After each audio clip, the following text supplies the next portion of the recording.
Well, greetings. I am Tigress Sydney Acute McDaniel, your host of the Ethical Gatekeeper Evolve Weekly. Today, we have quite a sensitive topic, evidently, and we're going to tackle it head on. This is a safe space, this is a respectful space and a space that promotes objectivity. That being said, we're not going to shy away from addressing issues that plague our Black communities that need be addressed so that we can effectuate the change, in fact, the reform that we seek. If we're not willing to have these sensitive topic discussions or these uncomfortable discussions, we will remain stagnated. And I assert that that is part of our impediment to the change and reform that we seek, is that we are our own worst enemy, and we have engaged conduct that we believe is harmless because we don't have ill intent, and yet it still promotes counterproductivity and a net zero change for reform. And I've explained net zero to you once before, but we'll do it very simply once more before we get into the details of this discussion. Net zero is effectually this: you take 2 steps forward in progress, and then you take a subsequent 3 steps backward, or 2 steps backward, literally, for net zero. So 2 steps forward, you're +2. But if you take 2 steps backward, then you're right back where you started, no better off, nothing productive effectuated. And in fact, it creates disillusionment within Black communities. It's worse yet in the second case scenario that I gave, where the change is not only net zero, but it is a negative number. And with change, some of you are familiar with, calculus and all the things, applied math. So when you're looking at the delta symbol, right, and you're talking about change, you can literally have negative change. And that's not what we want. You're basically in the hole as it relates to the productivity and the transformation that we seek. So let's go ahead and get into it. Let's see, initially what I want to do, I'm going to share my screen here in a second. But first, because I want to show this, I want to show the thumbnail. Okay, so let's go to that. We've got quite a bit. We're going to, I believe we can tackle this in an hour and a half. So give me 1 second here. Let me share my screen.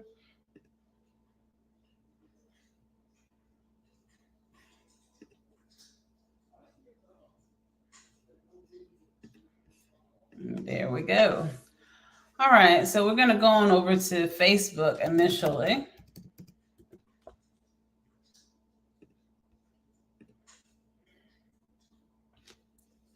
Okay. All right, and we're going to head to events. And of course, the topic of our discussion specifically is the Black devaluation of advanced education, spite versus plight. Spite degrees is what I'm actually referring to. Spite degrees is a term that evidently was coined by individuals who were referenced in an Essence article. And we'll go to that Essence article before we begin the disclaimer here. And this was something that I found in my research on this topic. And I was not familiar with the term, but the term is befitting considering the dynamic that relates thereto. This was published by Jasmine Browley, hopefully I'm pronouncing that correctly, in May of 2023. Okay. And spite degrees, we'll get into it further here, are effectually degrees that, and you'll see here, this is what I call a spite degree, a term I'd like to believe I coined since I haven't seen it anywhere else on the web, or the revenge glow up, as it's been colloquially dubbed. These are not new notions or even a phenomenon singular to Black women. After all, Khloe Kardashian created an entire show around the concept, albeit from a more vain standpoint, but the message is still clear. The desire to level up is universal. When it comes to merit-based come-uppances, however, Black women are edging everyone else out. Black women's work ethics by the numbers, and then we're going to continue. But basically here, the concept is that you would, out of spite for some wrong that has been done toward you or to you, that you would then go and pursue a degree. And in the case of Black women, that it would be an advanced degree. And thereby you would win by coming up, but also by out-educating individuals, your peers, if you will, okay? All right, so we're gonna go back over to Facebook first, and I'm gonna read the disclaimer that I put out so that it is very clear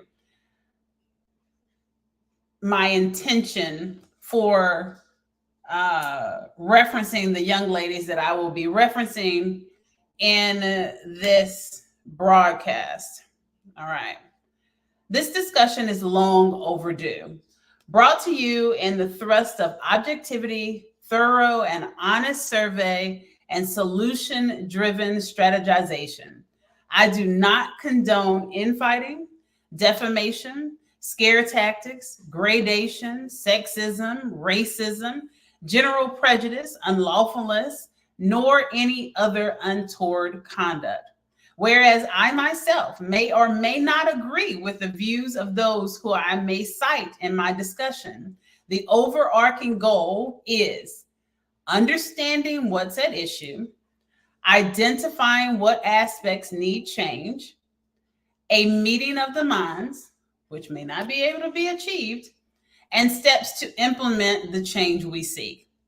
If you are invited to share your perspective, we ask that you review these rules of general professional conduct and abide by the same.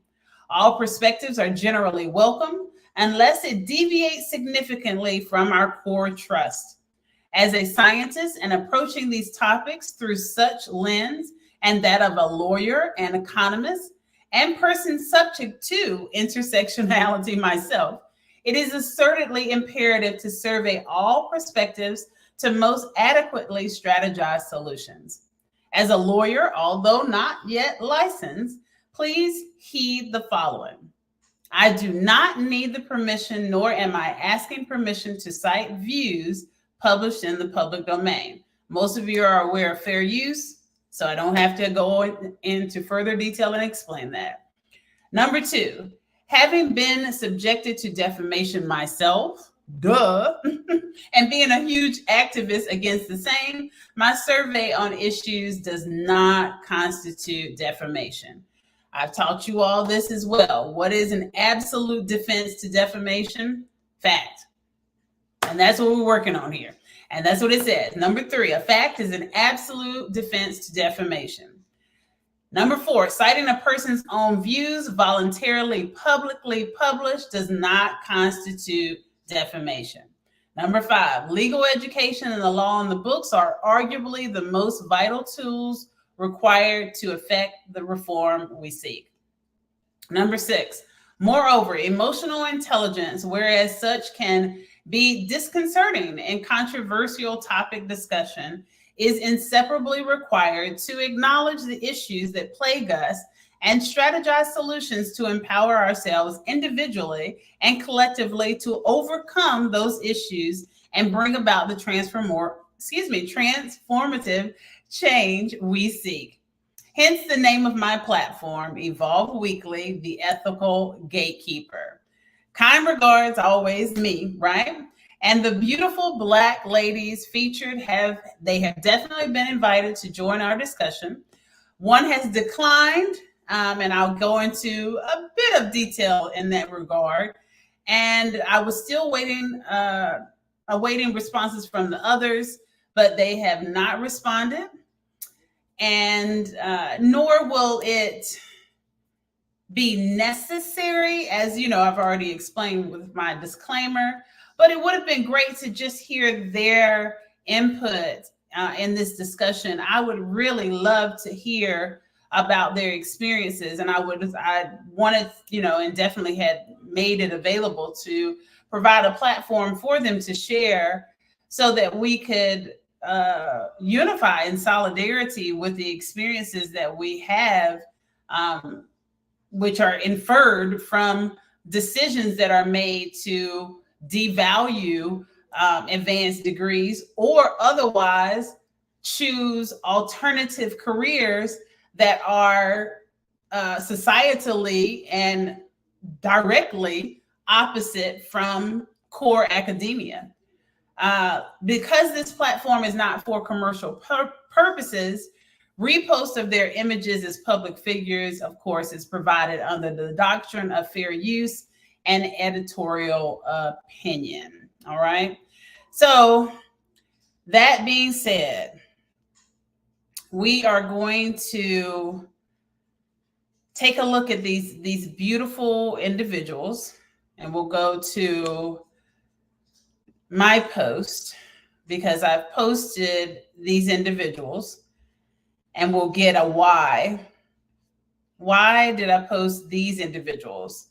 And let me extend upon the title, Black Devaluation of Advanced Academia, Spite versus Economic Plight, Copper Check versus Rigor, right? So why are advanced degrees becoming more and more devalued by Black communities? We know that there was a time where it was deemed most appropriate, if you were going to pursue education, that you needed to pursue something that was professionally viable. Engineer, MBA, lawyer, doctor, PhD in anything, so that you could obtain professorship and beat the matrix effectually. Even though it was considered, when you're grade dating, right, with regards to comparing a PhD in social sciences or a PhD in maybe history or art to a PhD in applied sciences, physical sciences, engineering, or a Juris Doctorate in law, PhD in biology, those type of things, right? Agricultural engineering, mechanical engineering, computer programming, even. In the gradation, of course, the PhD in art was also disfavored, if you will, or at the very least, if not disfavored, because it is a PhD and there's definitely some credibility and, respect for the study of art. And especially at that level, research-wise, it definitely connotes intelligence and application of the same. and historical application of anthropology, which is profoundly important to our civilization. But at the same time, we all know the stories. We've all heard our families, someone in our family say, well, you're gonna get a PhD in art, you're gonna get a bachelor's in art, versus you saying, yeah, I'm gonna go to law school or I'm gonna become a doctor, and then everyone lights up and everyone pays attention, right? Or even a PhD in physical therapy or the physiology, those sciences as well. In one particular case, Monroe Steele actually has, according to her own admission and her own publication, she has a PhD in the physical sciences, or physiology, because it is a physical science, you all. So we'll circle back to that as well. Basically, it's a matter of why is it now increasingly unimportant, increasingly devalued with regards to getting an education. You hear the gripes, the most common gripes about advanced education, of course, that it's costly. I know that firsthand. So I understand that life. I understand it experientially. I know the burden that an advanced degree can be financially. I know that. To be honest, even your bachelor's degree, your initial 4-year degree it's a great sacrifice as well. That shouldn't be dismissed lightly either. Now, comparatively, the cost of law school to cost of your general 4-year degree, if it's not, of course, at a private institution that has, these inflated tuition prices, then generally you're talking about maybe 1/5 of the budget of a law school 4-year program versus your bachelor's degree. So your average person is going to stop at that bachelor's degree. And then when we're living in a society where, and we know this as well, that we beautiful Black people, we have to do more. We have to out educate. We have to outperform our other cultural peers just to be recognized on the same level of them. And this is not that they're, you don't get your JD and then you're immediately colloquially inducted into equity on par with everyone else. And that laugh is a nervous laugh and a very anxious laugh. I am not being dismissive in any way, shape, or form. I'm telling you serious facts that I've experienced myself. I am not somehow detached from the impact of the intersectionalities that make up the dynamic of my life. So I know this. I know it wholeheartedly. And I know the strains that come along with it. I know the stresses. I understand why we would devalue, and there would be this increasing devaluation of advanced degrees. But I still yet assert that we have to engage these arenas, because if we don't have sufficient representation in those academic arenas, we are actually creating future generations that will not value academia. And if we're not represented in academia, and the future generations of our beautiful Black people do not value advanced academia, then we have ousted ourselves out of an entire myriad of professions that actually are inseparably tied to everything we need. We're not talking about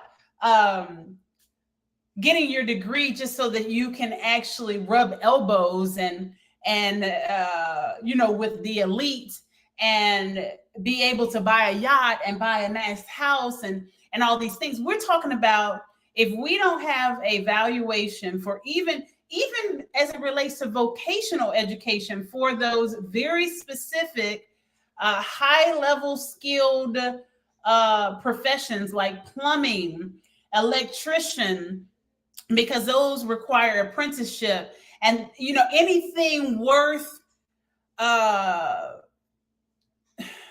no, I want to retract that. Any task, any skill that entails a fiduciary duty. You all have heard me mention fiduciary duty before many times. So a fiduciary duty, in simple terms, means that the person who has this fiduciary duty has been placed in this arena of responsibility because the nature of the work that they do directly impacts human safety, public safety, and well-being, right? And so the law then comes in and says, okay, well, this fiduciary duty is we trust, we expect, in fact, the trust is, I think, maybe too loose of a term because it connotes subjectivity. So fiduciary duty says, no, we expect that because you have trained in this specific area, that we can rely upon you to perform this electrician or this electrical work, this electrical installation, this electrical repair, this plumbing work, this engineering work, this medical doctor, this surgery, this representation, legal representation of a client. We expect that because you have trained and you have embraced the rigor and met and satisfied all requirements for the degree and licensure and certification for your particular profession, that we can rely upon you to do the job right. And right to the extent that public health and human safety will be a high standard that you will hold and abide in highest regard. Okay? So these areas of life, this even entails individuals who are in the culinary arts, the very basal aspects of culinary arts. When you're talking about food and nutrition, when you're talking about health and sanitation as well. And there's a lot of us we are literally rolling back our interest in these specialized professional skill areas, most of which require an advanced academic degree, or at the very least, your initial bachelor's or associate's degree. They entail work and sacrifice and a tuition and a process by which you must meet certain requirements. And a lot of us beautiful Black people, too many of us, are opting out of it for quick money through social media. Now, and I'm going to retract in one regard, or I'm actually going to be objectively fair with regards to, I am also in the social media space. I am also a digital creator. I do not have the following that Monroe still has. I do not have the following that Destiny Chalmers has. But I am monetized. I am on the rise. I am a digital creator, so I can speak from that aspect. And I would equally love the opportunity, and that's the reason why I am continuing to push my platform. Now, this is my political professional platform. So again, this particular platform, because they're compartmentalized, if some of you aren't aware, and thus they are separate. I'm referring to my performing arts and my platform as a vocalist and lyricist and performing artist. That's over there with Tigress is a verb. And they're compartmentalized for legal reasons. They're compartmentalized for business reasons as well. But I equally am aspiring to supplement my income with my digital creator account and platforms through Tigress is a verb and Eargasm Records. But not at the sacrifice of what is most important, which is my commitment to sustainable science, wetland bioremediation, applying the education and experience from my degree programs, embracing, enduring the rigor of law school to obtain my Juris Doctorate, because I know that that is invaluable. It's an invaluable necessity with regards to environmental justice that we seek for the Black community. And most of you are familiar with these terms now. So when you hear environmental, there used to be a time where environmental justice was not, it was not widely known. After Aaron Brockovich, you know, the movie, that it became well known. And then that particular setting was for white Americans who were in a low to middle class. And then there was more awareness with regards to Black environmental injustice. A lot of us began to learn, and of course, this is my field, so of course I've known about it for years, and I knew about it through my mom and my dad and other avenues as well. But the information became more and more widely known as it related to large, like, sewage facilities that were in close proximity to low to middle class Black Americans, low income Black Americans, low income BIPOC people, right? And so I knew, and throughout this journey, that was always the plan,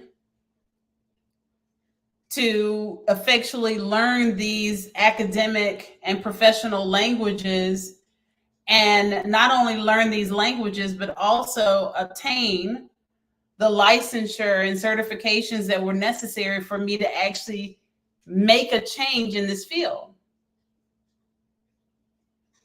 Yes, it is beautiful when a digital creator can use their platform to advocate for change.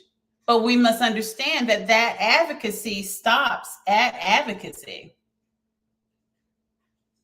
I love me some Cardi B. I love the way that she pulled herself up from, what society considered the very bottom, or a career as an exotic dancer that was frowned upon. And she made a life for herself, and I applaud her for that. I stand 10 toes down in solidarity with beautiful Black women where you get it how you live it. I get it. But, and especially Cardi B, because she has used her platform, honey. She has used her platform so much more than so many artists that could do it. And the irony is there are so many more artists that are deemed more respectable, you know, as women. And you would not, you know, by societal terms, you would not expect Cardi B to be a, you know, be a willing political advocate. And front and center, like, I'm going to use my platform. I see that my platform has this powerful influence, and I'm not going to waste it. I'm going to employ it. And that is amazing. And I would love to see Monroe still do that. I don't know everything she's doing. And again, I've given them opportunity to join me and share what they're doing and give us insight into their lives. She's Dr. Steele. That's who she is, Dr. Monroe Steele. Destiny Chalmers, to the best of my knowledge, she actually has a degree. I believe it's a bachelor's of science in biology. I'm not sure if she was interested in becoming a nurse or a physician. But again, I did also reach out to her and give her an opportunity to speak on this platform. I really wanted to hear from them. Maybe after they watch this, they'll realize that there was absolutely no untoward intent. Now, Destiny did not reach back out to me. Monroe Steele did. Dr. Monroe Steele did reach back out to me, but she was very skeptical, very evasive and defensive. And admittedly, because there's so much divide, you know, I talk about the divide that plagues Black Americans. You know, I love us, and I'm not going to stop loving us. I love us very deeply. But a lot of our relationships are they're compromised. And I'll say this, I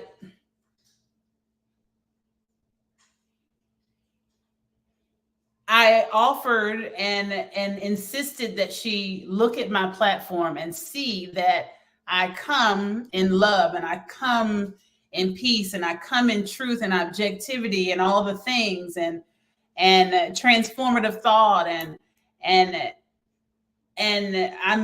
I am taken aback with some of the statements that she made. The attacks, they were baseless and unnecessary. And it gets us nowhere. It's counterproductive. It's completely pointless. However, based on the world and interactions amongst Black women on the internet, on my internet, not Beyonce's internet. And you know, I'm being playful or whatever, but because you know, I don't subscribe to that mentality. It's on your internet, my internet. When I say my internet, it's your internet. Beyonce is not above us. I don't subscribe to them being above us somehow. I don't believe that in any way, shape, or fashion. And actually, that kind of goes back to my point. Even with Beyonce's status, I know that she's advocated for Black equity. We have some specifics like small business grants that she had through her Be Good or Bay Good foundation. But then what? So we go back to exactly what I was referring to. You can be a wonderful advocate, an amazing advocate, But Beyonce can't go in a courtroom and litigate a case for injuries, class action injuries stemming from environmental injustice. She can't do it. And in fact, none of us can if we do not have those necessary tools in place. You can't do it. That is against the law. You cannot. There are certain things that you just can't do, period, because it requires an advanced degree. It requires a license. And I hope that you're understanding where I'm coming from. We can't just completely abandon all of these high-level skilled professions that have requirements and standards and licensure and certification because we all want to be digital creator, advocate, and then advocate from there. Like, I don't want to, it stressed me out. The lifestyle is too much. I want to enjoy my life, and you deserve to. You absolutely deserve to, because, and I'm giving arguments that have often been shared with me when asking beautiful Black men and women why they did not continue into advanced academia. Why did they make a switch into the field of entertainment or marketing or a desk job in corporate America? Why not reach your fullest potential in that very specialized academic arena? Because we need you. If most of the lawyers, most of the licensed attorneys are white men, that's fact, period. The next in the lineup would be white women. And we're talking about only 1%. And I believe actually it's changed. I believe it's 2%, excuse me. It's about 4 million lawyers in the United States. But there are 331 million people here. And some of you will say, well, no, that doesn't, you're not talking about everybody, because not everybody's going to need a lawyer. Who are you talking to? Who are you talking to? Even children. Even children and adults will at some point need an attorney. And those children will eventually become the adults. So yeah, all 331 of them need an attorney. And very oftentimes an attorney will need an attorney to represent them as well.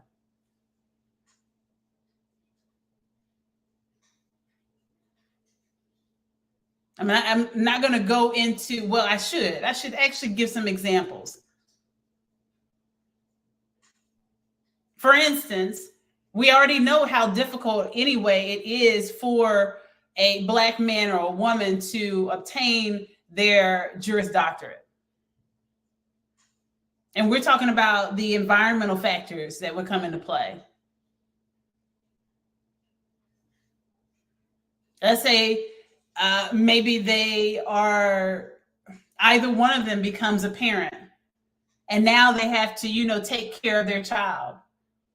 Let's say if the father is absent, the mother then becomes a single mother, and then she has to make sacrifices to take care of her child. And maybe she can go back to school, right? Maybe she does beat all the odds and push through, and that's what we need. But the more realistic story is that single mother will not ever go to law school.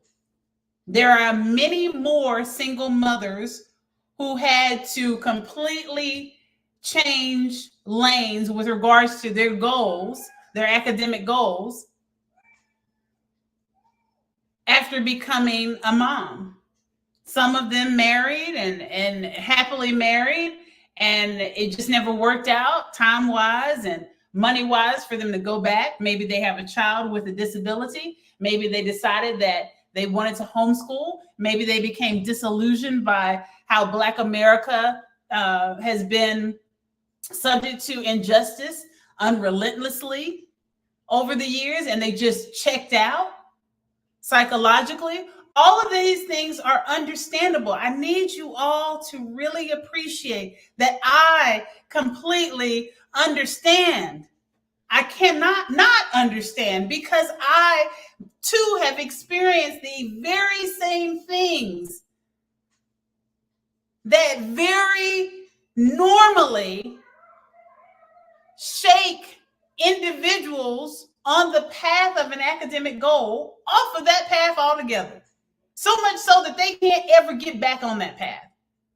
And in fact, I think I need to show my transcript. I need to show. Let's see if we can do this. Let me complete my thought first, and then we'll go over to it. Because there's a very popular saying that, you see my glory, but you don't know my story, right? And I believe that this is what I really do. I believe, based on the statements that Dr. Monroe Steele made to me, we interacted. She responded to my DM on Instagram. And she ultimately blocked me. And I was like, what? I'm so confused. And I really hope that she watches this and then she sees that everybody that knows me directly knows that. Now, of course, you're not going to know me. You're not supposed to know me. We can't know everybody. But we can't be shutting out everybody. We can't talk a good game and say that we are black, and yeah, you're my sis, and yeah, solidarity, and yeah, queen, and da da da da da. And then as soon as a black queen reaches out to you, you shut them out. We can't do that.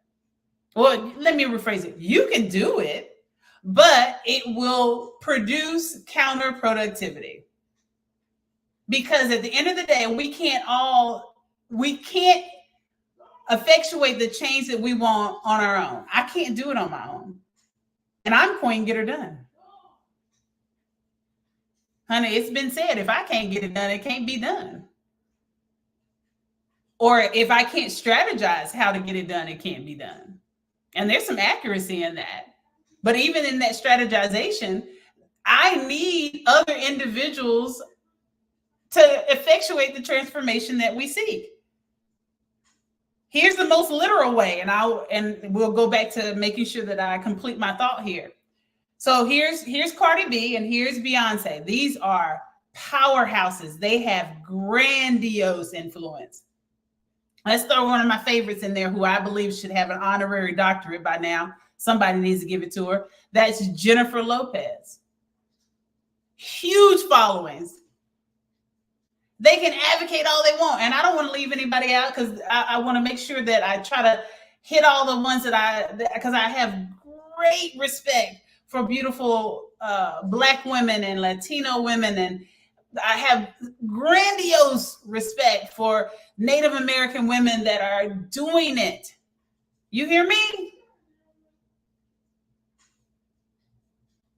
Albeit in the entertainment industry, I'm very, very proud that they are using their platforms, because it would definitely be worse. I would not rock with these individuals so hard if they not ever use their platform for something other than entertainment purposes. I have a great, profound respect for them, because they do use their platform to advocate for social issues. And that's beautiful, because they don't have to do it. They can get away with not doing it and still have the following that they have. And I say this sometimes because it's the truth. Sometimes, Black America, I love you very much, but I say it all the time. Sometimes, y'all are you cheap dates. And I'm going to complete my thought. It's like with Starbucks. I know I told y'all about it like 5 years ago. I was like, y'all, you should not be supporting Starbucks. they have extremely racially prejudiced models. You should not. In addition to the environmental impact that they're making in a very negative way, the way that they move is not sustainable at all. It has increased pollution. It has increased coveting. It has increased over commercialization. It has increased this overconsumption paradigm that is plaguing and just inundated, the lives of so many on social media and off social media, because you can't help but to be impacted by that.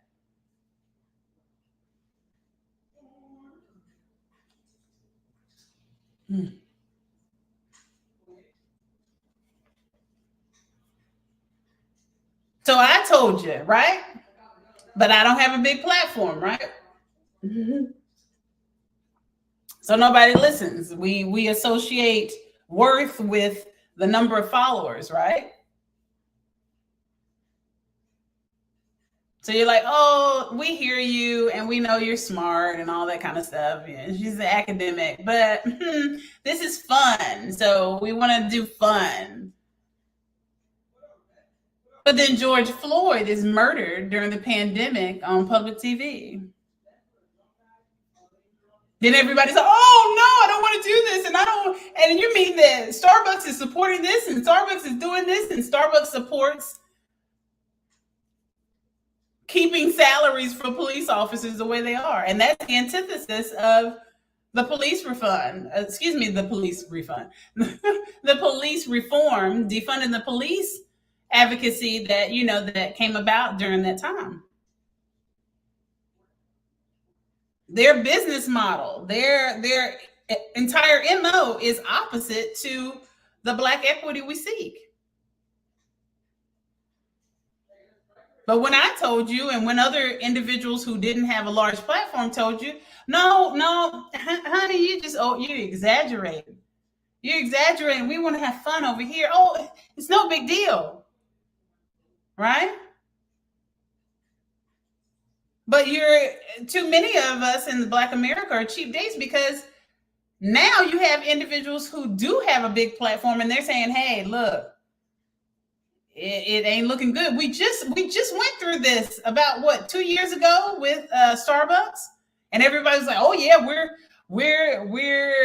3 years ago, we're boycotting Starbucks because of the gentleman who was the Black man, remember, who was at the Starbucks just chilling, doing what everybody else does at Starbucks, or all other cultural peers do at Starbucks. They meet up with people, they wait and meet for them. And when they arrive, then they may have a meeting, confer, may chit chat, and then they leave. But he was there, and just his presence, he was accused of doing something wrong. Police were called. And everybody said, yeah, we're going to, when I say everybody, Black America was like, yeah, we're on board. We're ready. Yeah, we're going to boycott Starbucks.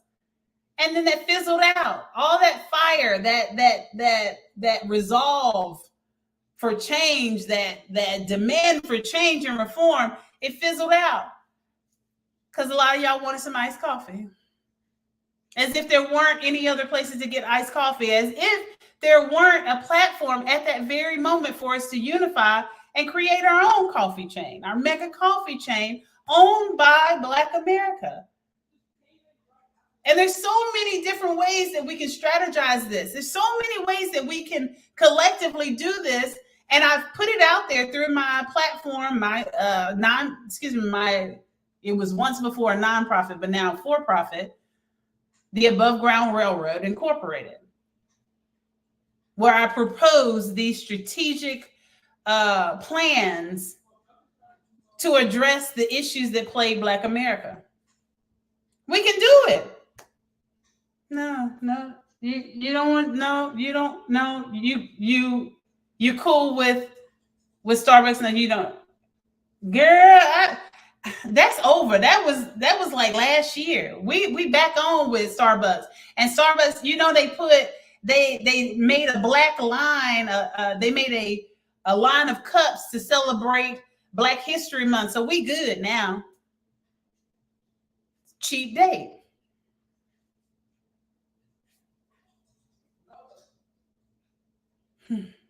So full circle with this line of thought. So Beyonce and Janet and Sierra and even her husband Russell Wilson and uh, um, I'm trying to think of more. Kelly Rowland and um,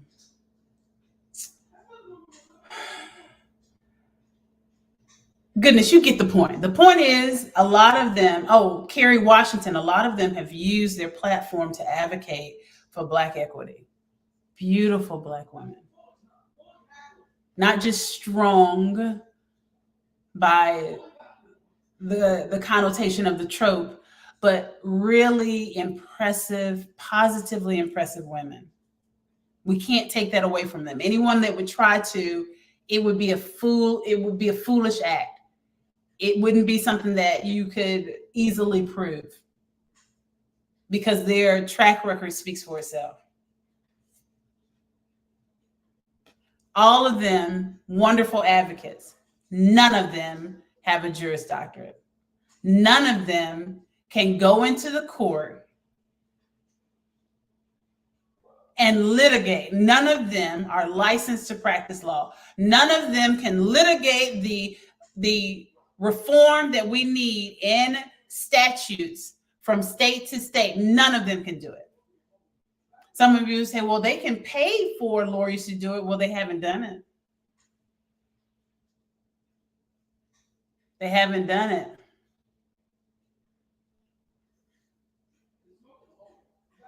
Tigers, they can pay for lawyers. They don't have to be the lawyers themselves. They haven't done it. Well, Tigers, they can actually support, the campaigns of the beautiful Black politicians who run for office that we need in office. Okay. Many of them are not in office. I'll speak to myself. None of them have come forward to support my campaign. None of them have come forward to support Lucille Puckett. None of them have come forward to support Juan Enrique. None of them have come forward to support Angela Ambrose. I could go down a laundry list of individuals just in Charlotte alone. There are the Charlotte Panthers, all the beautiful Black men on the football team. They should have been supporting individuals like us because they look silly even trying to advocate for Black equity. And you have individuals like us who are running for office and we can't even get a spot. We can't even get the publicity we need on radio and talk shows and in news articles so that we can actually run an effective campaign, which takes money.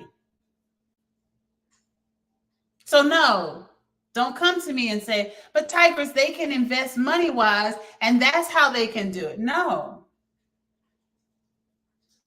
We need Black America to assume the academic roles, assume the licensure, assume the certification so that you don't need anyone to, as a go-between, to get the things done that we need to get done because they're not doing it. They aren't doing it. That is the truth of the matter. And let's be hella positive. And let's say that Cardi B has donated a sum of money, a large sum of money to go to a Black law firm that has agreed to take on the case for, let's say, the Flint, Michigan water pollution victims. Let's just say, okay?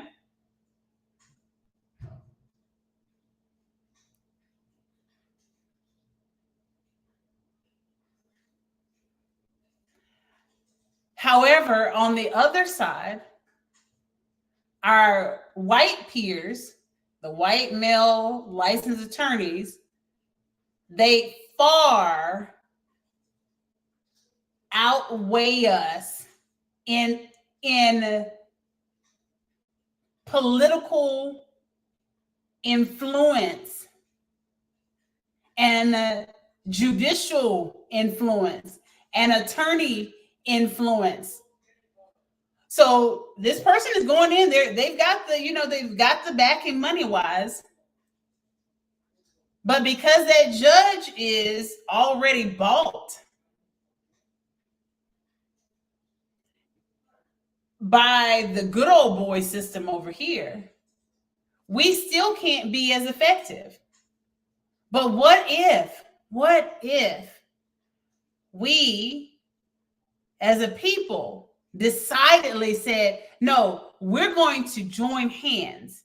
How many of us want to be lawyers? How many of us because you don't want, I'm not suggesting that anybody get into a field that you just feel like, I don't feel like I can do that, Tigers. That's not my gift. However, for a lot of people, that is their gift. And they've always even wanted to be a lawyer, but just never pursued it because of all the different factors that are involved and the disillusionment that comes along with it nowadays because of devaluation and the fear of having to be a Black man or a Black woman, even if it's not like a physical fear, like they fear that, imminent personal harm, like there will be physical harm done to them if they go to a law school. Most people don't have that fear, even though that's a very real fear considering everything that Black Americans has experienced at the hand of white racists. That was more so a fear, a legitimate fear in the 1960s. You go to school as a Black woman you're admitted into this white institution, and on the way there are white racist students that are throwing rocks at you, or they are writing complaints to the administration telling them, I don't want to be in the same room with this woman. I don't want, and this woman is living on in our dorms. I don't want her here. And then they use their influence and conspire, complicity and complacency to get that person ousted. And I have shown many of these. I'm not making up a scenario. This is a very real. I've given scenarios all week long. I've been posting real life scenarios, and I've been recognizing beautiful Black people who did obtain their advanced degrees and are doing amazing things. So this is, and I hope that I pronounce this correct, this is Dr. Angela Ade.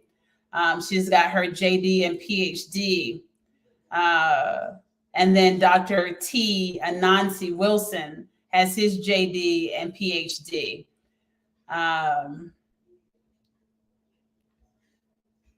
Let's see here. And I believe this is, let's go to this one. I believe this is the beautiful Black woman who experienced being admitted to a law school and then living in a dorm, because this is St. Mary's. If you know anything about St. Mary's College, that is definitely it's a PWI. It's predominantly white. And okay, so that wasn't it. Let's go back. And she was ousted. The beautiful Dr. Mina Pratt also has her JD and PhD. Okay, I think it's here. Is this her? Let's go to this one really quickly.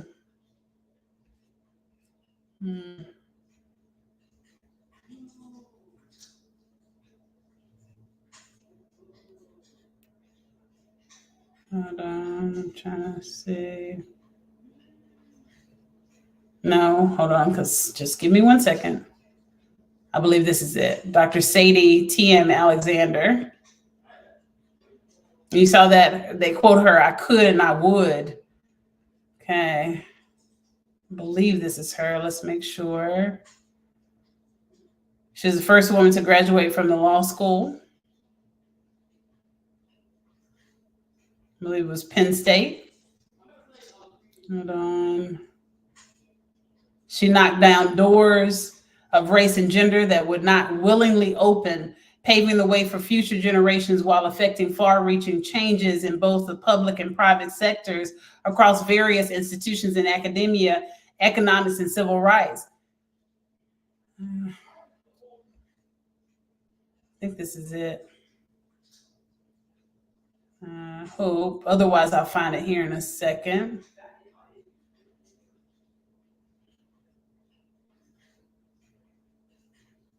You see this?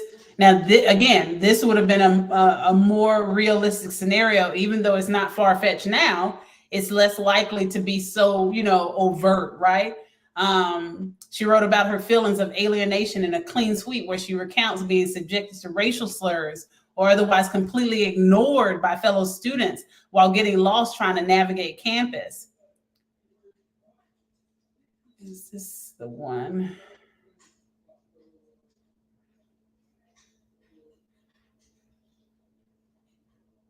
And this actually is a great example of exactly what I'm talking about. As a sophomore, Dr. Alexander scheduled a meeting with Penn's provost at the time, asking him to use his power and influence to condemn any local restaurants that would not serve Penn students, no matter who they were, while also requesting the university to provide an on-campus venue for meals for Black students and those who could not afford to bring food in. Her request was denied. However, if we're assuming these roles in greater numbers, and we're doing so with this solidarity and the Black equity mindset, it's a no-brainer then for us to, I know that, okay, I'm here. I know that he's Black, and I can go to him and I can, tell him, hey, this is what we're dealing with. He's going to immediately put things in action because he's in the position literally where he is empowered with authority to address certain issues, and it's addressed and done. Not someone just advocating. Because Cardi B doesn't have, she can definitely influence. But please understand, and I mean this very respectfully,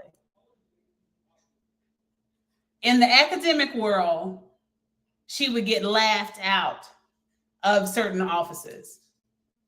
Even if they tolerated her just for the sake of maybe getting her to make a donation to the school or for saving face, like, publicity's sake, they don't want to look like, they could give, like they have absolutely no valuation for her, have no respect for her career path, but they're going to make sure that they have clean publicity. And y'all know what I'm talking about. I don't have to go into further detail.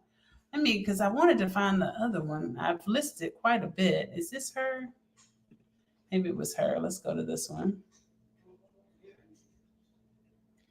Honoring Judge Elretta Alexander, the first Black woman to graduate from Columbia Law. I believe this is her.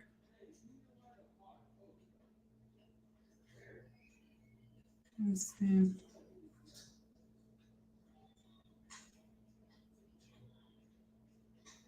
And see, look at this. Sumney recounted how Alexander was inspired to become a lawyer because she was disillusioned by local politics in Greensboro, where she attended high school and college. Despite growing up in the Jim Crow South, Alexander became more aware of racial issues as a student at Columbia Law, when she discovered that she sometimes unwittingly passed as white. Alexander Sumney remarked that her Columbia friends couldn't seem to understand how this girl with so many talents and such fair skin could be identified with Negroes. Indeed, while in school, Alexander decided to really embrace her Blackness and use that position as an advocate for other African Americans, particularly African American women. This is where our advocacy should be, because you will literally be in the direct capacity to impact the change that we need. Good gracious. And I may have to cover this in 2 different episodes, 2 different lives, because there is quite a bit to cover. But please do come over to my platform, which is, if you see this here, See Tigress Run. Please do. And of course, I definitely linked Ketanji Brown Jackson, our Supreme Court judge. He's another double doctorate here. Maybe it was here. Oh yeah, here we go. This is it. Let's go to this one. And again, I may still have to carry it over to another session. Georgiana Simpson made history as the first Black woman to graduate with a PhD. University of Chicago's students, faculty reflect on injustices she faced, find inspiration in her legacy. And I'm not saying that someone without a Juris Doctorate can't inspire a Black person to become a lawyer. But of course, it's more impactful and it serves a more direct purpose if we are the generation that values, that shows a grandiose valuation for higher education and these very specific fiduciary duty-based professions. If we show grandiose valuation in those, and we're in a capacity where we can help our fellow Black Americans to navigate the bureaucracy and the corrupt and racist politics in the educational institutions, to be able to successfully complete the degrees and then get your license, your certification, and then be boots on the ground. Like, you can literally be the one who affects change, and you have more weight to our influence, as opposed to there being 1%. Because again, I believe I alluded to it. No, I stated it. There is 2% of the United States citizens that are licensed attorneys. That number goes down to 1%, if I'm not mistaken, for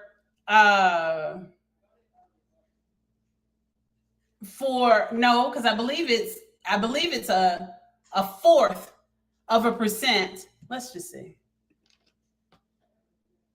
How many Black licensed attorneys in US? Okay. All right. For example, and this is. All right. 5% of all lawyers are African American, the same percentage as 10 years earlier. That's not good. But the US population is 13.4% African American. Similarly, 5% of all lawyers are Hispanic, up from 4% a decade earlier, although the US population is 18.5% Hispanic. Okay. And so I was referring to PhDs. 2% of the population has PhDs. Okay. And that's even worse, because remember, in order to become a lawyer, you must go to law school generally. That's the most straightforward path to obtain your Juris Doctorate and then thereby be eligible to sit for a bar exam, a state start bar exam, and then become licensed. So then, based on these stats, your teacher, your law professor, is very likely going to be what? Caucasian. And not only Caucasian, but a Caucasian man. And if not a Caucasian man, then a Caucasian woman.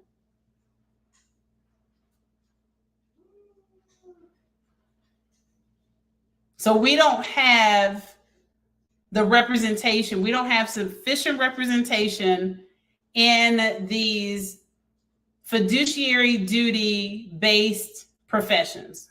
We don't have it. And we need it. We don't have sufficient representation in the legislature. Now, whereas the legislature does not require, there is absolutely no requirement for an advanced degree to run for office and obtain a seat, an elected seat with any state legislature. But too many Black Americans are disillusioned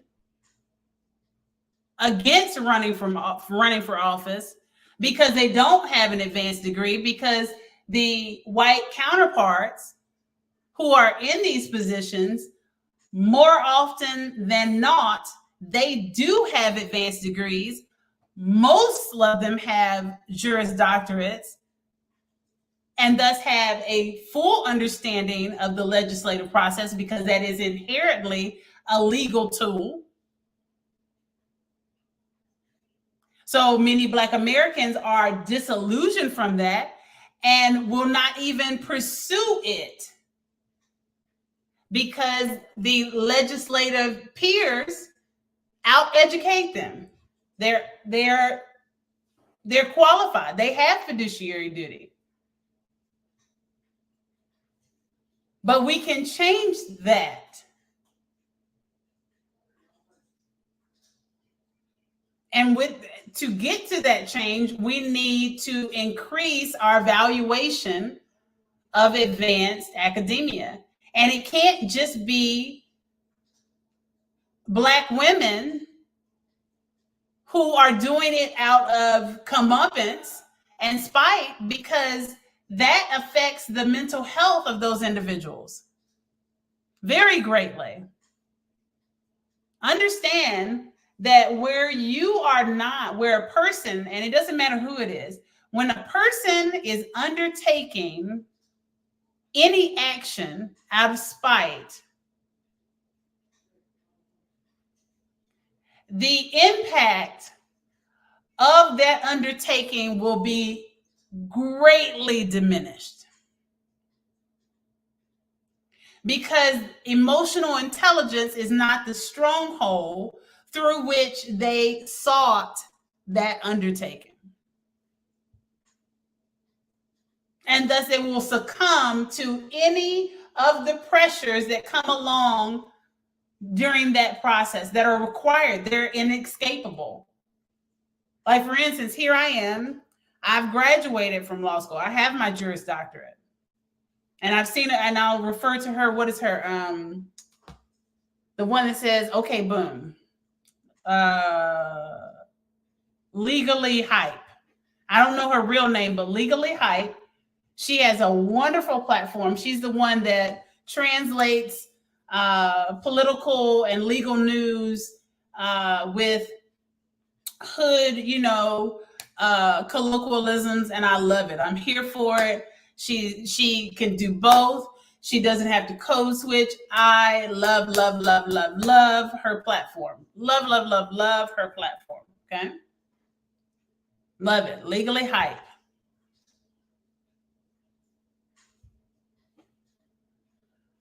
But she has recently, and again, please understand, I'm not sharing this information to denigrate, to take away from her efficacy, to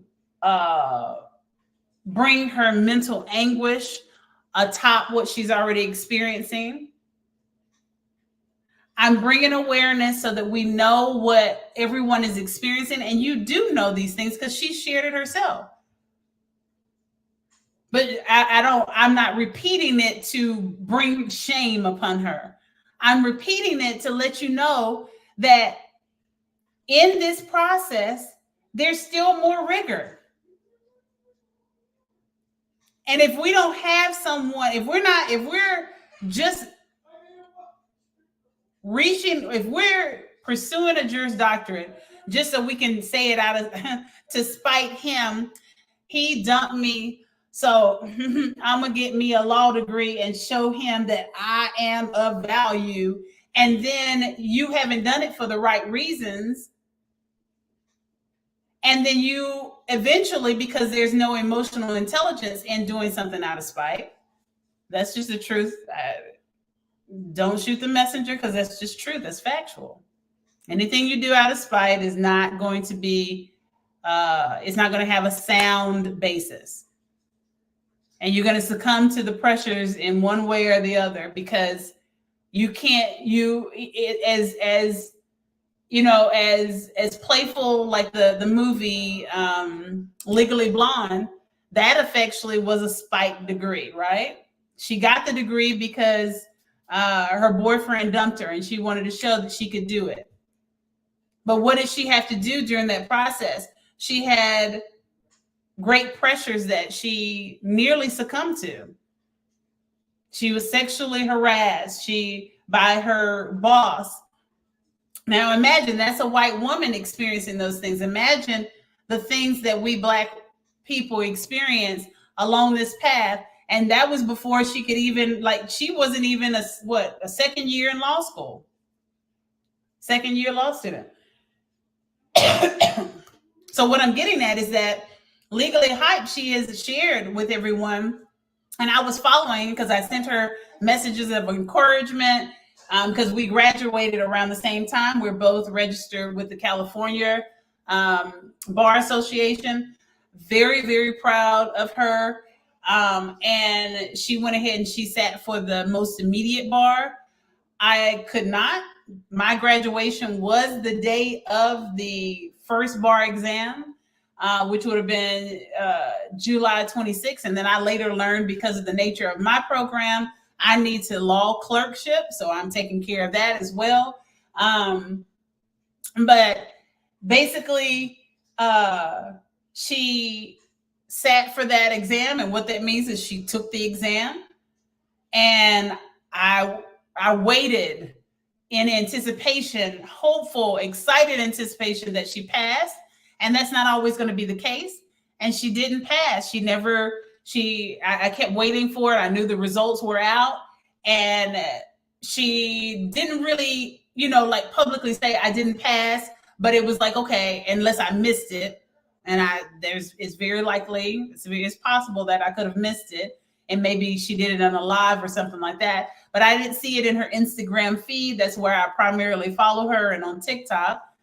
So I began to send, to meditate on her behalf and send up prayers so that if she, was going to sit for it again. And she did.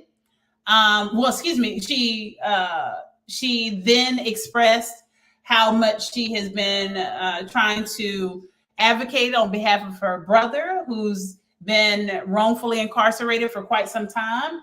And here's a great example. This is my point. This is the point that I'm making, that I'm trying to drive home to you all. Okay.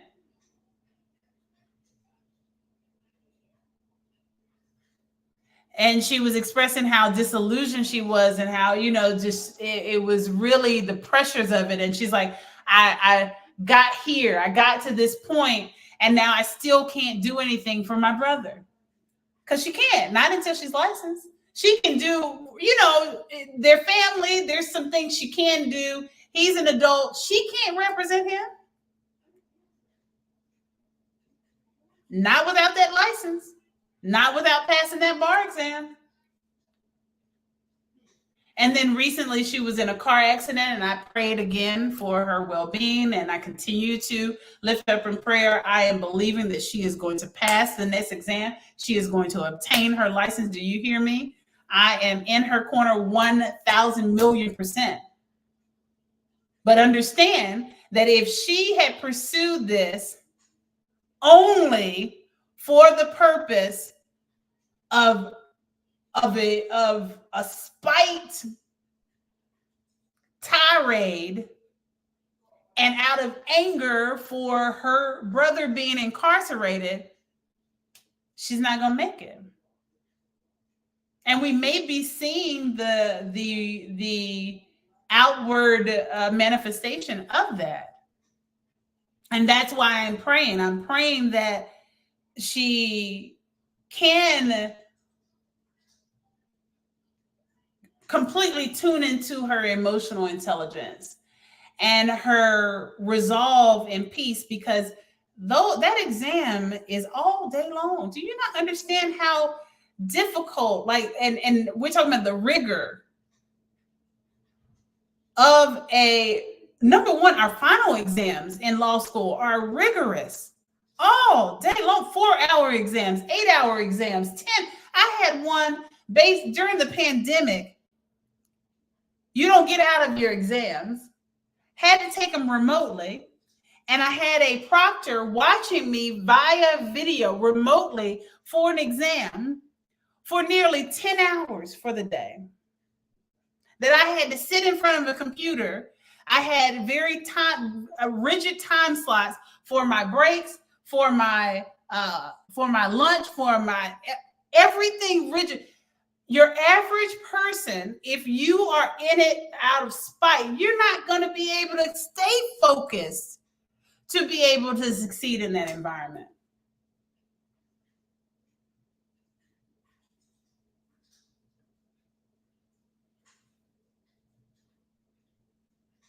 Test anxiety is a very real thing. I've had it.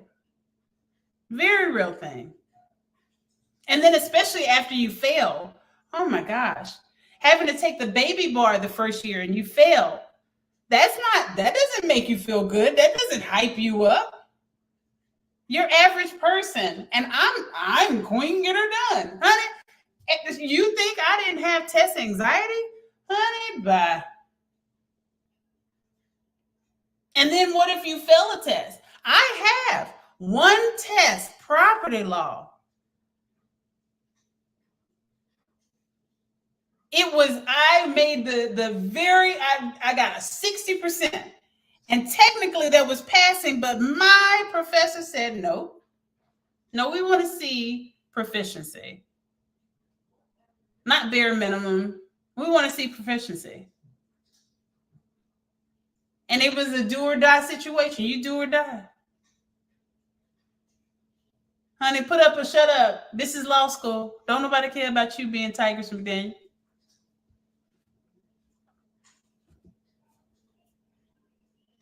And I know we're getting to 8:30. I'm going to have to wrap it up, but we're going to continue on this some more.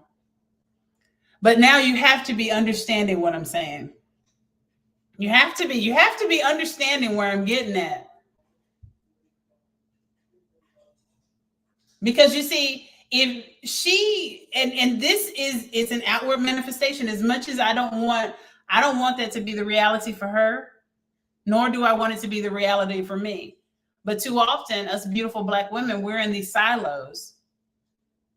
We talk a really good game, but then a lot of us are being honest about the fact that we could be doing so much better. We need to work on our relationships. And I'm on the side of the individuals who are willing to call a duck and not be mean about it. Just say, look, we don't have a good relationship with one another. And we need that, because I need your support and I want to support you so that we can get these academic degrees and licensure and certifications, not out of spite, just so we can have it on our wall and take a cush job that really has no real efficacy toward the Black equity and justice that we see. I'm just going to take the easy way out and take my little 6-figure salary, and then I'm going to curtail it into a digital creator career and be an influencer and be an advocate, even though you may say out of one corner of your mouth, I'm not advocating for overconsumption, but as an influencer, you are marketing. You are doing affiliate marketing, and you are selling products that you know that a lot of individuals are going to overconsume. You already know they are. And you're trying to tell yourself, no, I'm not, I'm not a role model. I'm not a role model. You're an influencer. That's even worse in the scope of overconsumption. That's even worse because your role model, they're doing it passively. Your role model, like your Cardi B, she may wear the new Prada dress, but she's not selling the new Prada dress. She's not saying, yo, here's my review of the new Prada dress. The influencer is doing that. And again, I'm not attacking digital creators. I'm not attacking you in that capacity. I'm just saying that please, let's do both. Let's do both, because we need us in those positions with the fiduciary duty so that we can not only support one another, because remember, so we already established, I'm going to keep using this as an example because it's a great example. And I'm going to get to here. I can also curtail it very quickly, and I'll end with this, and then I'll end with this and quickly segue to Georgiana Simpson, and then completely close, and you'll see how it all makes sense. We're talking about a JD and a MD, okay? What do we complain about the most in the legal system? That it is not fair, right? It's inequitable for Black people. Okay, so then how do we make it equitable? You cannot, and you I'm very certain you see the smirk on my face. The smirk on my face is it is a fullness of thought. All the different answers that would come if we were in a live session and people were here and they were speaking up, and you hear beautiful Black people with different, because we're not monolithic. So you hear everyone's input, right? And some people will say, well, we need to, like I said, we need to get the celebrities to donate money so that to Black law firms so that they can litigate for our justice. I just explained to you how that's not going to be the most effective. You can have a very amazing Black lawyer. I'm not licensed yet. I'm an amazing Black lawyer. And they put a gatekeeper on me. White woman tears. You've seen my lives about it. They conspired and they did that stuff like the truest players, truest corrupt players in the game that ever did it.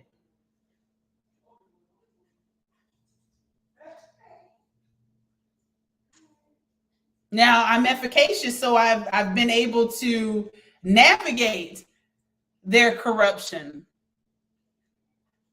Some would say very effectively. But I need you to understand the truth of the matter is that I would much rather have more Black people who are lawyers that know that they're Black, that are Black, that have a stronghold and a valuation for Black justice and themselves, that have pride in themselves. And it would be so much better.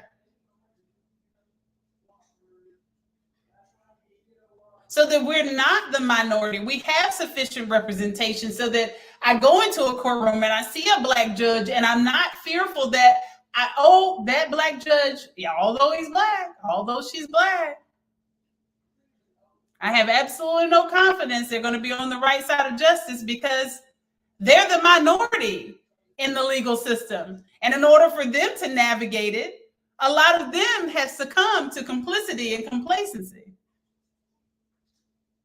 But if we were sufficiently represented in the legal system as both judges and attorneys and clerk staff, we would have a greater valuation, and we would be able to have our stronghold, because we would not have the pressures. They would be not eliminated altogether, but they would be less effective on us if we were a unified front and in large numbers in the legal system.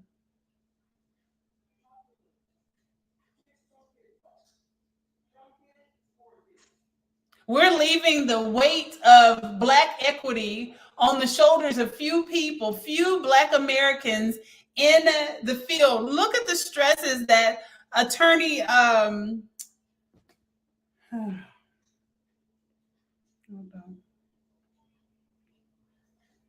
I don't know why I can't think of his name. Just hold on a second.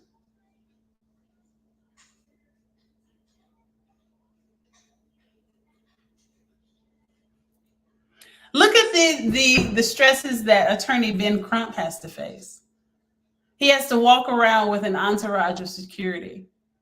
Why do you think that's the case? That shouldn't be the case if we had sufficient representation in the legal field. If we had more numbers of individuals in the legal field, more numbers of us in the police department, and who were on the right side of justice. Do you realize, do you see, we are in such few numbers in these fiduciary professions that we quickly become prey to the racist predators that wield their influence corruptly against them and say, oh, I know you got in this because you thought you were going to do some good for the hoods. Oh, little nigga, let me show you what it's really about. You gonna step and fetch whether you want to or not.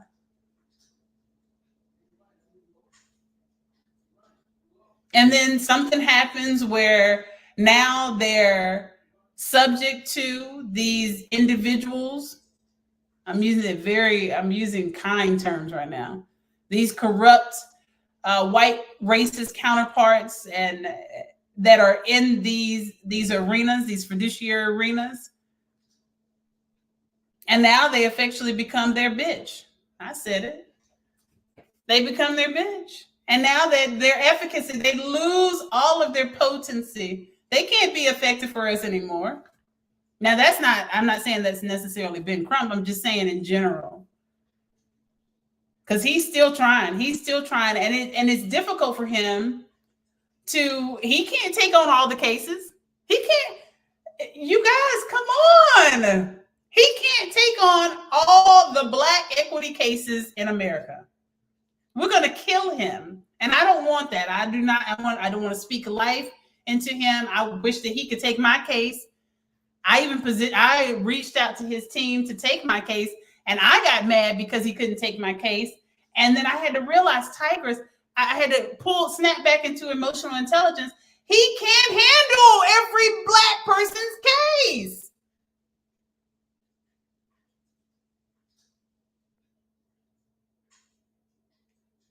We need more Black attorneys. Period. Similarly, Black medical doctors. What do we say about the medical field? What do we say about westernized medicine, right? It is unfair for Black people, right? The inequities in the level of care we receive, the inequities in the representation. And it holds true the same way with the Juris Doctorate for law school. So over here, we go to medical school. What are the teachers going to look like in medical school? They're going to look like African American women and men? No, not by numbers, not by greater numbers. No, absolutely not. What are the patients going to look like? There have been whole studies done in psychology and social sciences and justice and reform and education.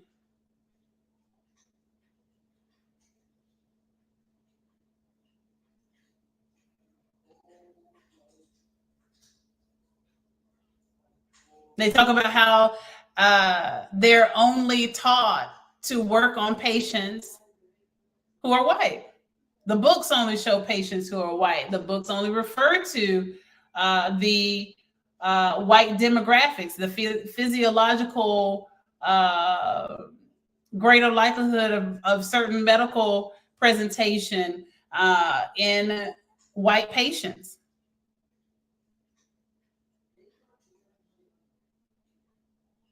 So much so that even Black doctors coming out of medical school, they have very little, if not any, like if not no experience working with Black patients until they're actually out in the field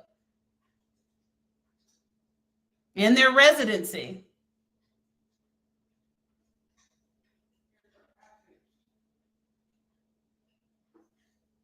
And just like with the Juris Doctorate, or like in the example of Ben Crump, Ben Crump can't represent us all.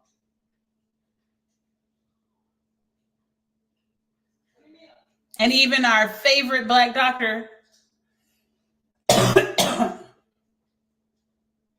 they can't care for us all.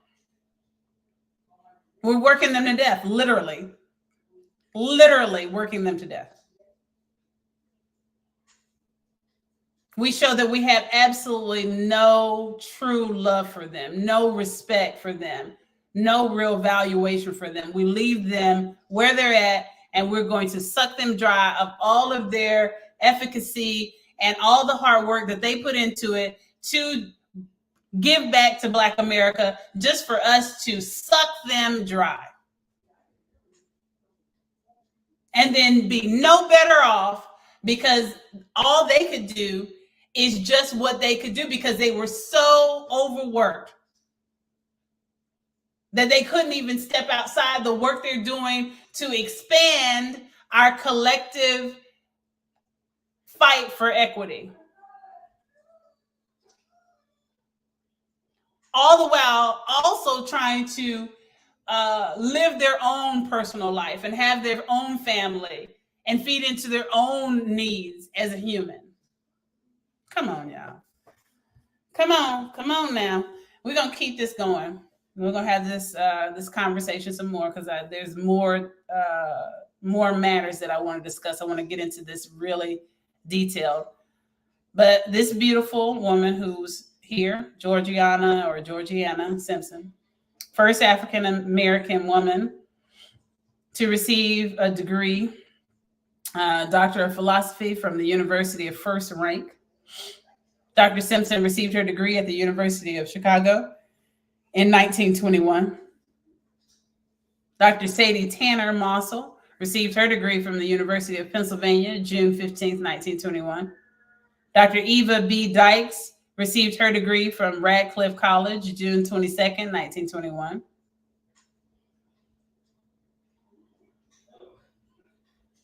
I'm going to go here.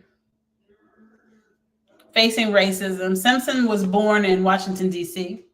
She began teaching at about age 20 and became interested in German language and culture after working with German immigrant children in her hometown.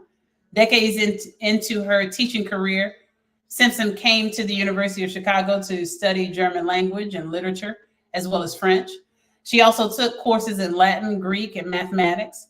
She elected to live in Green Hall, then a woman's dormitory, which led to protests from several Southern white women who lived there. They asked the renowned social reformer and then secretary to Marianne Talbot, who held the position of Dean of Women, to force Simpson out. These are just fellow students who shouldn't have any power and wouldn't have had any power if, now, of course, we're talking about a different time frame, but we can actually superimpose this situation to present day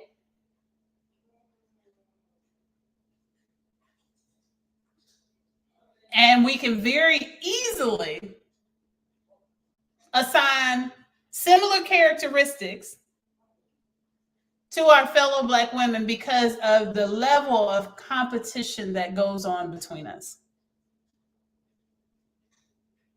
In dormitories and outside, and for the attention of men, and for the attention in general as influencers, as digital creators. And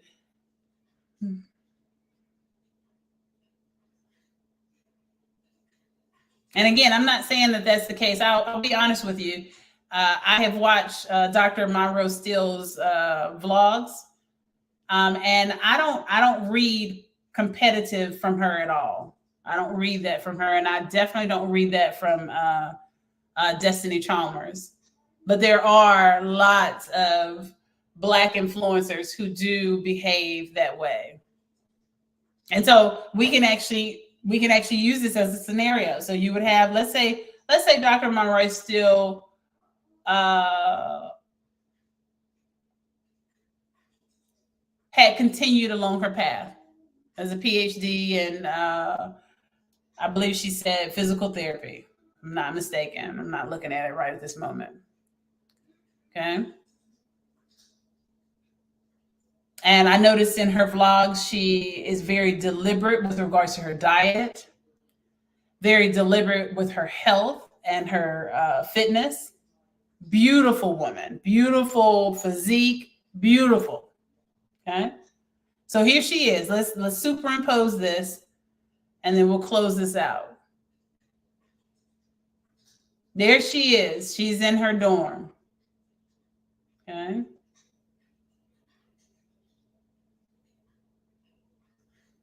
And she's studying. She's being diligent, because if you're going to pursue a doctorate, an advanced degree, you're going to have to make some sacrifices. You're going to have to sacrifice some time. Now, I believe that she is in a sorority. I believe she's a AKA, but there would be a time in her PhD program where she would not be able to be as active as she possibly was before. Okay. And let's say maybe her situation was a one-off, and she was. Who knows? But let's say that she wasn't. Let's say it was a regular schmegular PhD program, and that means that she had to sacrifice time. Okay. And so let's now make the students who were the white racist students on this campus against these pioneering doctorates, our beautiful Black women ancestors. And let's say that Dr. Monroe Steele's suite mates, dormitory mates, were Black women who were digital creators before she was. And they were more concerned about fashion, and they were more concerned about, I'll be playful, they were more concerned about the Stanley Cup. I want to get the Valentine's Day Stanley Cup, right? I need to go to Sephora. I need to get the makeup. I need to get all the makeup. I need to get the $300, $400, $500 perfume. I need to get the $3,000 clutch bag. And so they mocked Dr. Monroe Steele because she was focused on academia as opposed to focus on the alternative route for a career path. And I'm not shaming. I am showing that we have got to get our priorities back in place. We have to.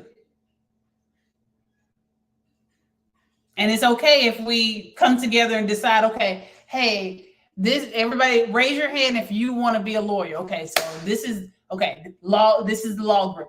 How many of y'all want to be a medical doctor? Yo, we got you. So now we're all together, and you go through everybody go through the list. How many want to be an electrician? You, okay, got it. You, plumber, boom, boom, boom. Okay, we got a plan. Now we know who wants to go which path. Now we need to make sure we're supporting them in that path. And like I said, we can do both. Because the reason why we'll be able to do both is because we'll have the support of one another, and we won't be out here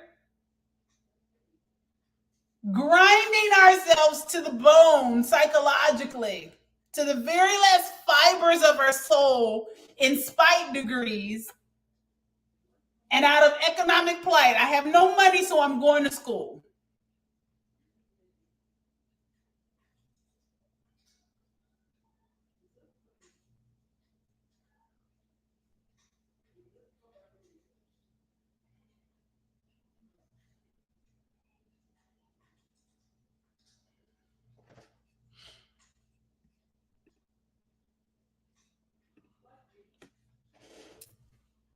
I have no money, so I'm going to school. My boyfriend broke up with me. I'll show him. I'll go to school. Doing it for the wrong reasons, you will not be able to sustain and handle the pressures of the rigor that is required to actually go from degree to practicing in your field. Because there are more steps. There's always more steps. There's steps to licensure. Even as a scientist, all the accolades and things that I've done as a scientist, I still don't qualify yet to, like, there are steps in order for me to become a licensed sustainability scientist. And if I'm already tired, because spite is very, we can equate that with being tired. You tired, you fed up. So you're going to go to school. If you're already tired, more steps in the process, you're going to succumb to being tired. So here in this hypothetical situation, you have Dr. Amara Still, who is focused on her studies. And you have an entire dorm who are like, yeah, we'll get this bachelor's degree, but girl, you're doing too much. You better come over here with the girlies, because we're making money. We're getting 6 figures off of overconsumption of products that ironically fuel Black injustice, Black environmental injustice, literally.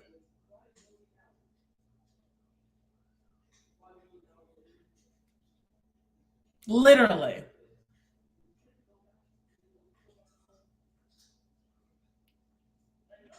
And so here she is trying to figure out how to navigate this world. And instead of holding true to her aspirations, she succumbs. Now, I don't know if this is her story, and I'm not supposing that it is. I told you it's hypothetical. I'm just using it as an example because these are very real scenarios. I've seen it myself while in school. I've seen my beautiful Black women give up. And I've been that, as you can imagine, as I'm talking right now, I've been that person who has been the cheerleader for individuals who wanted to give up. Some listened and they stayed in college, and to you, I'm so very proud of you all. Those of you, if you ever see this broadcast and you'll know she's talking about me. You'll know I'm talking about you. But then there are more, significantly more, that dropped out, gave in. They succumbed to the pressures, the peer pressure. We should not have peer pressure within our communities that favors devaluation of higher academia. But we do. It's more popular to drop out and start a business and say you have a clothing line, and you don't have a clothing line, and some of you are not going to take this well, but you need to hear it. You're going to say, yeah, I'm dropping out and I have my own designer collection, and you're screen printing on t-shirts. That's not a designer connection at all. It's not. And I wish that you would actually like put some respect on the profession of being a seamstress and garment construction, because it's not a little thing. So you're actually being quite now. And some of the designers, if they were honest, I would say many of them probably aren't as honest because they don't want to lose, their following, their follower base or whatever. But you putting a funny quote on a t-shirt and selling it is not the same as garment construction. It's not the same as creating a pattern, a sewing pattern. That's pretty significant work. It's intricate work. And I know this firsthand because my mom was a seamstress for 30 years.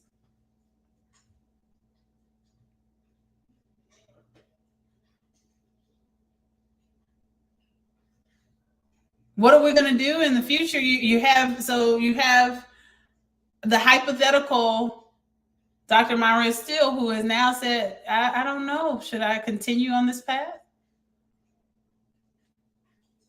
Because I'm going to be alone. And that's a very real thought process for African American women like myself. Now with my JD and PhD, ABD and TOED, and having a master's in economics, I'm unrivaled. And I'm not saying that to boast. I'm saying that because I'm alone. Effectually, there's about I did the Google search the other day because I was curious. There's been many conversations that I've been having with my family and friends about this.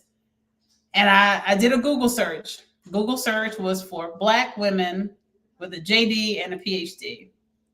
And I was 11 on the first page. In that search, I came up 11th in a Google search, which is going to, by default, search my most immediate region, which is the United States, but also takes into account the world, because the search generated like 298,000 results. And I was number 11 in the results. It was a very surreal moment. Not in a positive way, like initially, yeah, the positivity, the excitement that comes along with it. But then I was like, whew, it's overwhelming. What will the expectations be of me? I have alienated myself unintentionally in a lot of ways because of the favored mindset of the majority of Black Americans. They may say out of their mouth, oh yeah, she did that. Yeah, Black History Month, she did that. But then on the flip side, they'll be like,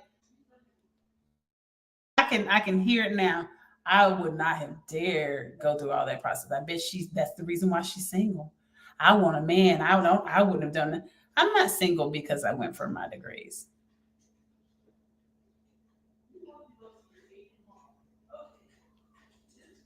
I'm not single because of my degrees.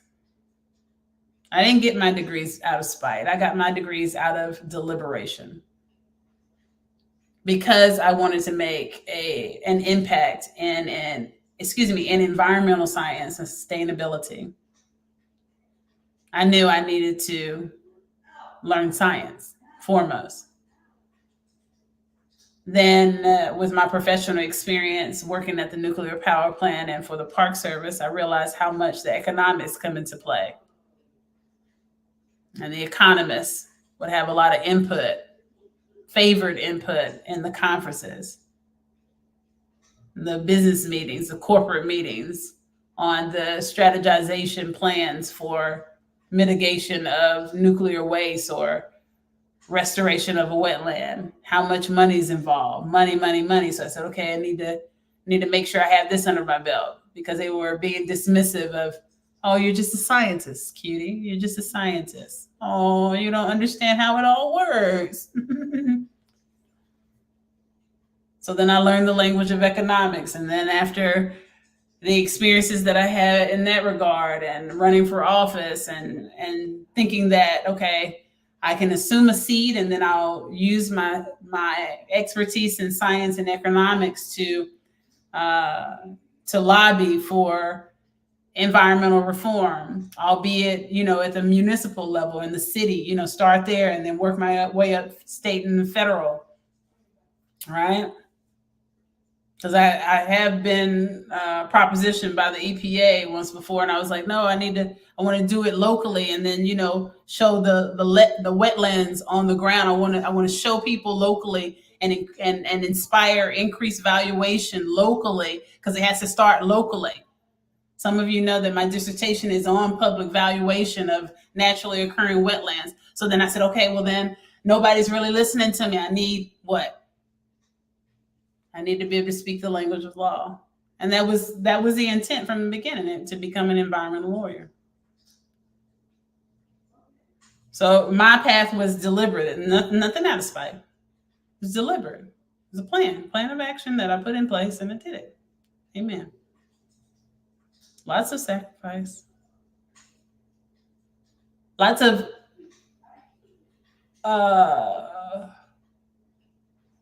solitude, but not solitude romantically. I've had a very full romantic life. Unfortunate that it didn't result in marriage, but I'm not giving up in that regard. But I've had great relationships. I've had not so great relationships.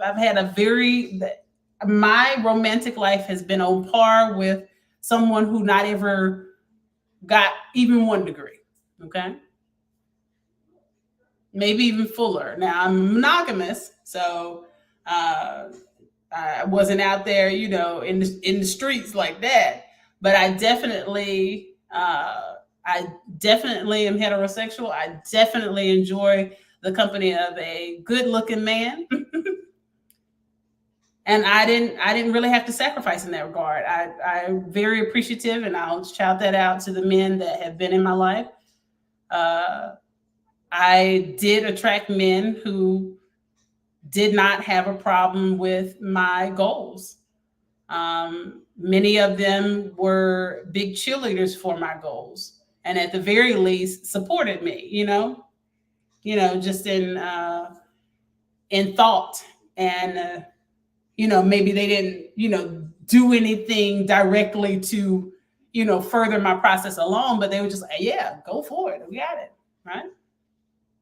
So I didn't lack in that regard. The men I didn't deal with men who wanted me to dumb down. I have no one that I can speak to that I've dated ever that wanted me to dumb down. So that's not a truism for Black women with higher education. And I hate that any of you out there, beautiful Black women, have experienced it. I really do. I'm very thankful in that regard that I've had those positive experiences, but they have not yet turned into marriage. And again, I'm very hopeful for that. But it definitely was solitude in the regard that the higher I went in my education, the less individuals I saw like myself. And I was on an HBCU campus. I've shared this. Some of you are very well aware that I've mentored a lot of preteen women, preteen young boys, but mostly women in STEM and in higher education, adult women as well. I have taken on through angel investing. A lot of you are going to know this as well. You say, yeah, Tigress is telling the truth. She does it. Angel investing doesn't always mean financial investing. I've invested my time. I've been a mentor to individuals pursuing law school. I've been there front and center through their entire process from start to graduation. And then sometimes someone just reaches out to me and they're like, someone suggested you, referred me to you because you could edit my statement of purpose for my application to law school, and I do it, and there you go. It's kind of transactional. I still try to be very inspirational in the approach with that individual, but that's it. Like, that's the extent of it, and they go on about their way, and they got it going. But this is what I'm talking about. I'm only me. That's it.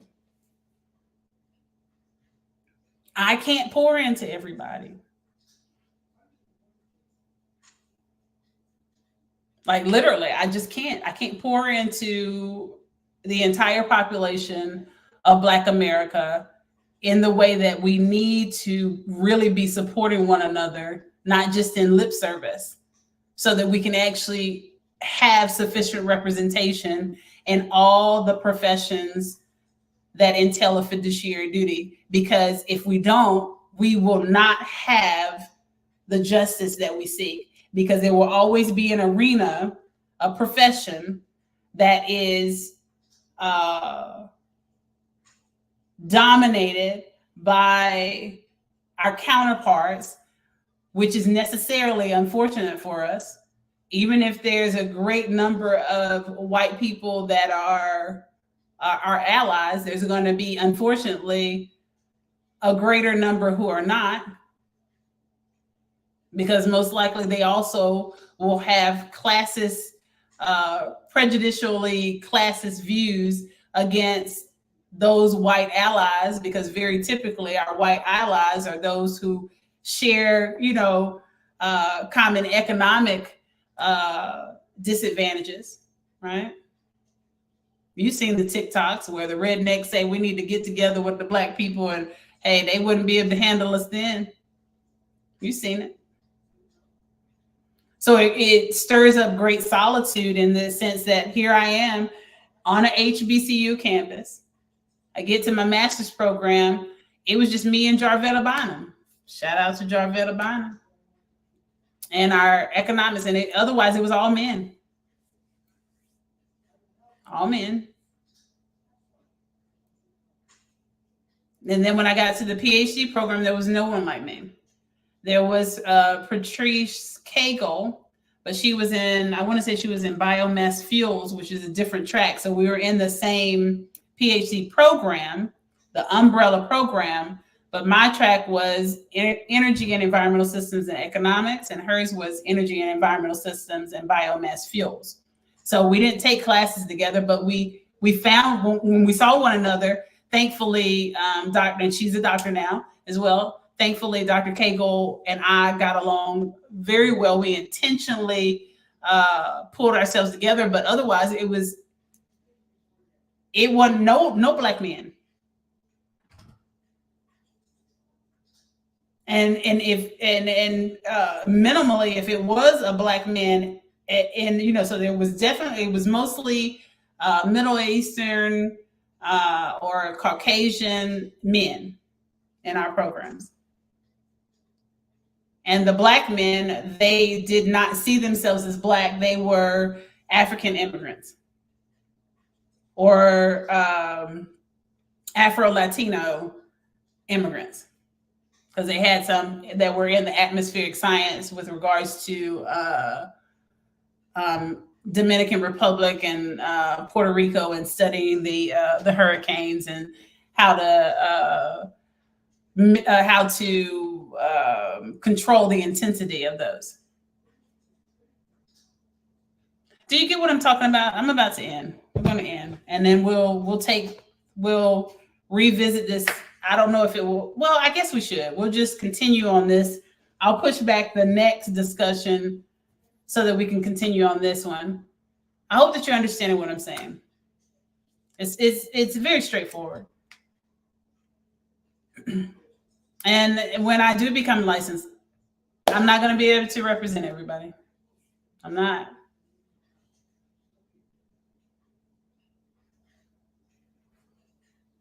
And if I'm able to assume a seat in our legislature, whichever one, state or federal, I'll still be just one. I can't be two tigresses. I'm still going to be one, and thereby have that one vote, if you will. I'm still going to be one. So if we're not doing it together, and we have to assume the majority, or at least have sufficient representation in these spaces. Otherwise, those who are already in these spaces, they will continue to dominate and thereby control our access to the services in these different arenas, the quality of service in these different arenas. And that's how they'll keep us down. And when we reject our truest purpose, our truest potential, we give them the gun. We give them the whip. We give them the shackles. Here, you can take the shackles to keep us metaphorically enslaved. Thank you so much for joining me today. I am Tigress Sydney Acute McDaniel, the ethical gatekeeper. See you next week.